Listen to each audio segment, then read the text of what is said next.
You know, I think when you're getting poked like that in a face-to-face, you know, after a while the temper goes, and it's good. You know, I think it's going to be that kind of fight. We won't be any more of it, that's for sure.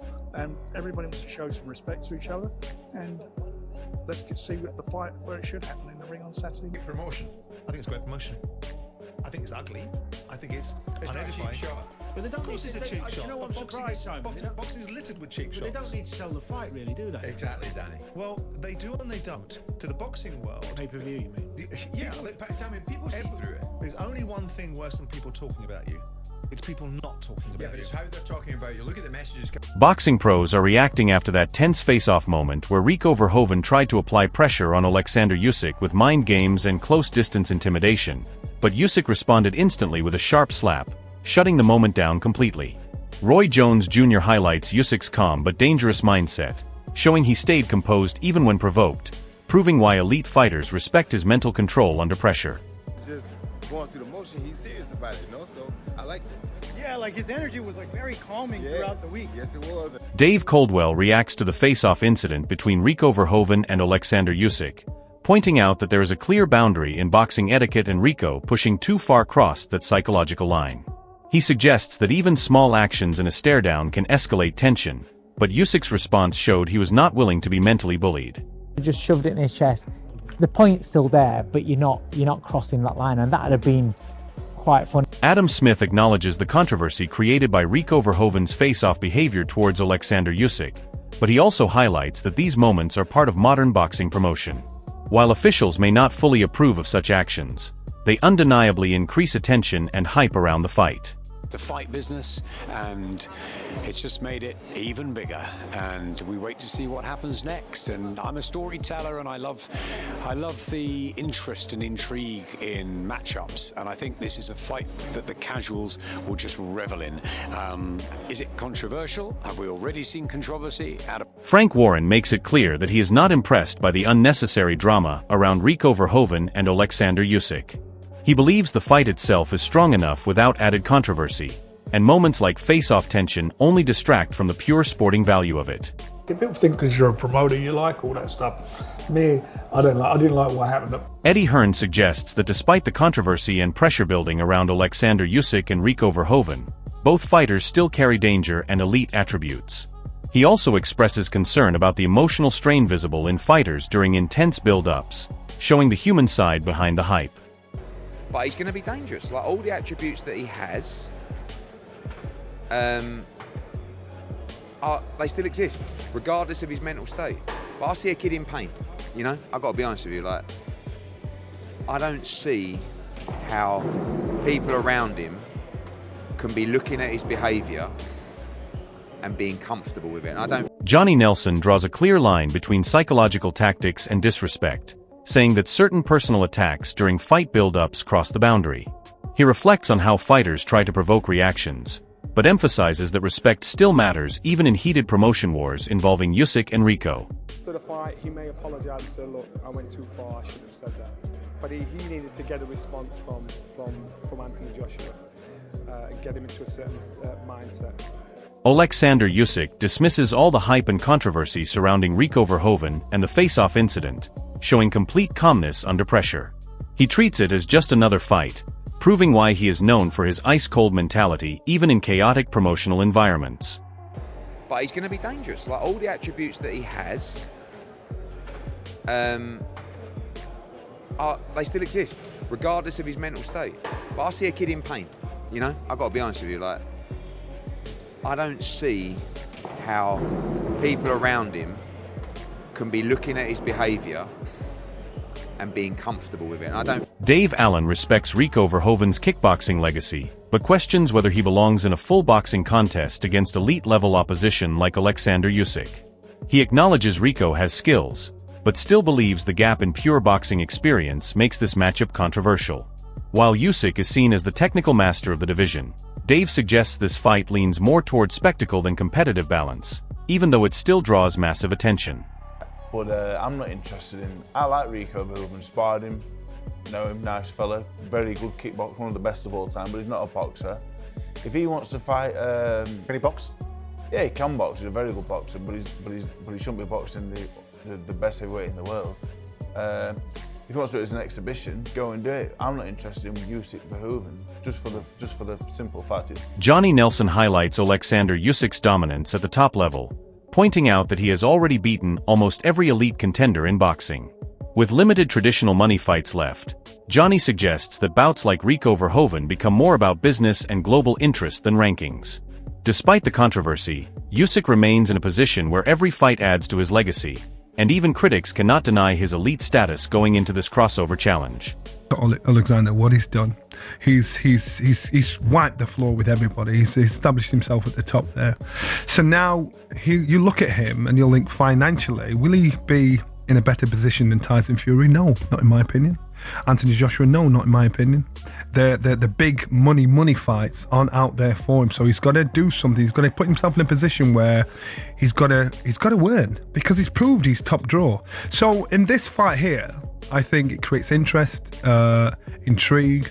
I'm quite sure there's a healthy pay packet at the end of it. This is now business. Fabio Wardley questions the logic behind Rico Verhoeven stepping into a fight with Oleksandr Usyk, suggesting that the matchup feels unconventional compared to traditional boxing routes. He admits Rico has a strong reputation in kickboxing, but remains unsure how that translates into elite boxing.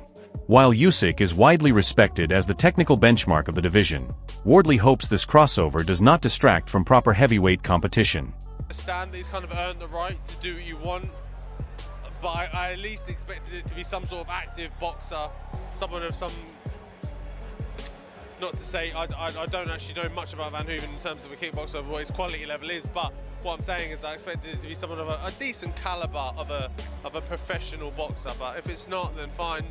Look, do your thing, do you, and hopefully he returns to actual professional boxing against some of the top elites. Spencer Oliver strongly criticizes the idea of Rico Verhoeven getting a fast-track opportunity against Oleksandr Usyk, arguing that it undermines the traditional boxing ranking system. He believes fighters who have worked through the professional ranks deserve priority over crossover athletes. Despite this criticism, Usyk's involvement naturally elevates the event, but Oliver questions whether governing bodies are compromising sport integrity for entertainment value. This kid's had one bout as a professional boxer. You go, so, you know, how can he jump the queue and box Oleksandr Usyk for the WBC title? To me, that doesn't make any sense at all, and I think it makes a mockery, again, of the WBC allowing that. Simon Jordan breaks down the business angle behind Oleksandr Usyk stepping into a crossover fight with Rico Verhoeven, suggesting that nothing in modern boxing happens without a deeper financial or strategic motivation. He implies that Usyk's decision is not random, but part of a larger pattern where crossover bouts generate massive global attention and revenue. While critics question the sporting logic, Simon highlights that elite fighters like Usyk only accept challenges that add value to their legacy or business position. This reinforces the idea that the Faceoff controversy is not just promotion, but part of a calculated build-up designed to maximize global interest. And I can see how the monetization vehicle of this works. But Usyk wouldn't be doing this unless there's a reason for it. There must be a motivation behind it. It must be some form of derivative as to what happened between the various disciplines crossing over with Ngannou and... Peter Fury emphasizes that both Oleksandr Usyk and Rico Verhoeven actively wanted this matchup, framing it as a clash between two elite competitors rather than a forced promotional stunt.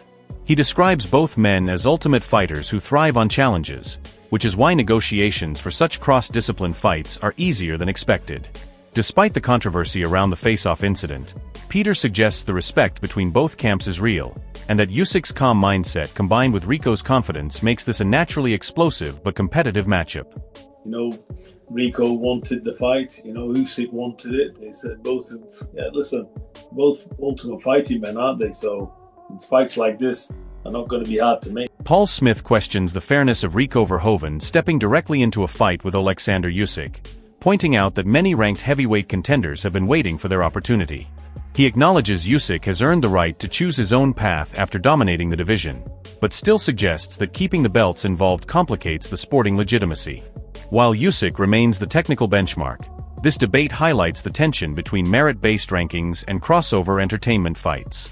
Boxer for a long time and not really done much in boxing at all to warrant a shot at Oleksandr Usyk when there's a queue so big. And Indeed. You know what I mean? And that's the most important thing. The people who are sitting waiting for their shot in line are going to be fuming over this.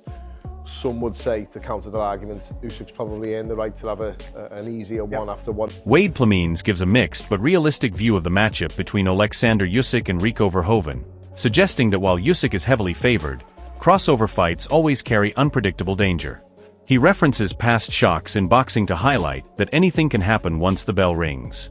Despite expecting Usyk to dominate technically, he still acknowledges Rico's power and experience in combat sports, making this more of an entertainment spectacle than a guaranteed outcome. In fact, I think the fight is going to be a fun one. I think Usyk's probably going to wash Rico, but hey, you never know. Francis walked in there, knocked down Tyson, jiggled his balls in his face, and ended up almost beating him. So yeah, I'll watch this. It's an entertainment fight. It's a crossover fight, and while I think that Oleksandr Usyk has bigger fish to fry in the heavyweight division, when KBL is a mandatory. Ade Oladipo praises Rico Verhoeven's elite kickboxing pedigree, while acknowledging the scale of the challenge against Oleksandr Usyk.